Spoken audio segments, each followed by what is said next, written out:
Hello दोस्तों, एक अमीर व्यक्ति था। उसने समुद्र में अकेले घूमने के लिए एक नाव बनवाई और छुट्टी के दिन वह नाव लेकर अकेले समुद्र की सैर करने निकल पड़ा।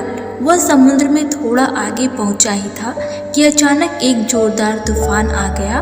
उसकी नाव पूरी तरह से तहस नहस हो गई, लेकिन वह लाइफ जैकेट के साथ समुद्र में कूद गया। जब तूफान शांत हुआ तब वह तैरता तैरता एक टापू पर जा पहुंचा, मगर वहां भी कोई नहीं था।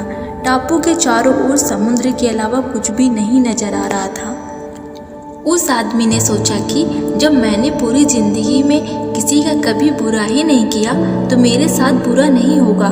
उसको लगा कि ईश्वर ने मौत से बचाया है तो आगे का रास्ता भी वही दिखाएंगे।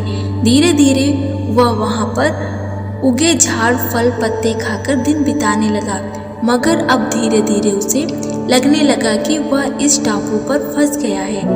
मगर अब भी ईश्वर पर उसका भरोसा कायम था।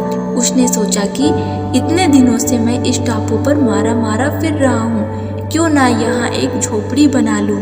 पता नहीं अभी और कितने दिन यहाँ बिताने पड़े।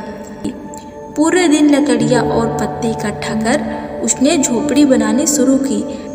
रात होते होते उसकी झोपड़ी बनकर तैयार हो गई थी। अभी वह झोपड़ी के बाहर खड़ा होकर उसे देखते हुए सोच रहा था कि आज से झोपड़ी में सोने को मिलेगा।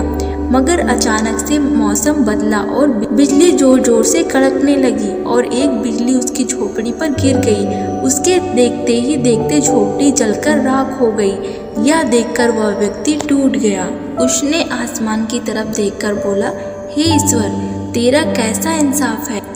तुमने मुझ पर अपनी रहम की नज़र क्यों नहीं की। मैंने हमेशा तुम पर विश्वास बनाए रखा। फिर वह इंसान हताश होकर निराश होकर सर पर हाथ रखकर रोने लगा। अचानक ही एक नाव टापू के पास आई। नाव से उतरकर दो आदमी बाहर आए और बोले कि हम तुम्हें बचाने के लिए आए हैं। दूर से इस वीरान टापू में जलता हुआ झोपड़ा देखा तो लगा कि कोई उस टापू पर मुसीबत में है। अगर तुम अपनी झोपड़ी नहीं जलाते तो हमें पता ही नहीं चलता कि टापू पर कोई है। उस आदमी की आंखों से आंसू गिरने लगे। उसने ईश्वर से माफ़ी मांगी और बोला कि हे ईश्वर, मुझे क्या पता था कि तुमने मुझे बचाने के लिए झोपड़ी जलाई है। यकीनन तुम अपने बंदों का हमेशा ख्याल रखते हो। तुमने मेरे सब्र का इम्तिहान लिया, लेकिन मैं उसमें फेल हो गया। मुझे माफ़ कर दो।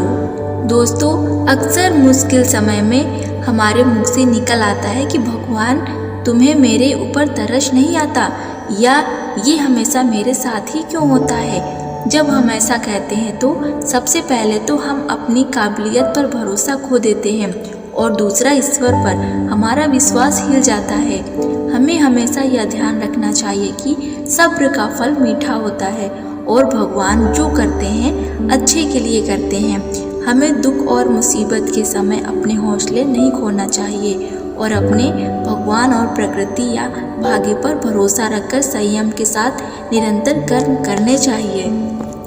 इस कहानी से हमें ये सीख मिलती है कि चाहे दुख हो या सुख, भगवान हमेशा अपने भक्तों के साथ, अपने बच्चों के साथ हमेशा रहते हैं। हाँ, हम एक बार ईश्वर से रूठ सकते हैं, लेकिन ईश्वर हमसे कभी नहीं रूठते।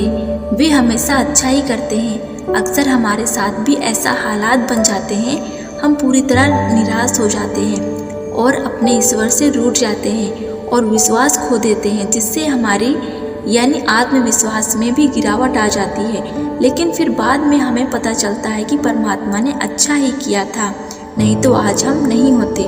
इसलिए मुसीबत या दुख के समय हार मानने की बजाय लगातार काम करते रहना चाहिए। क्या पता कब आपकी किस्मत आपको आपकी मंजिल तक ले जाए। नमस्कार दोस्तों।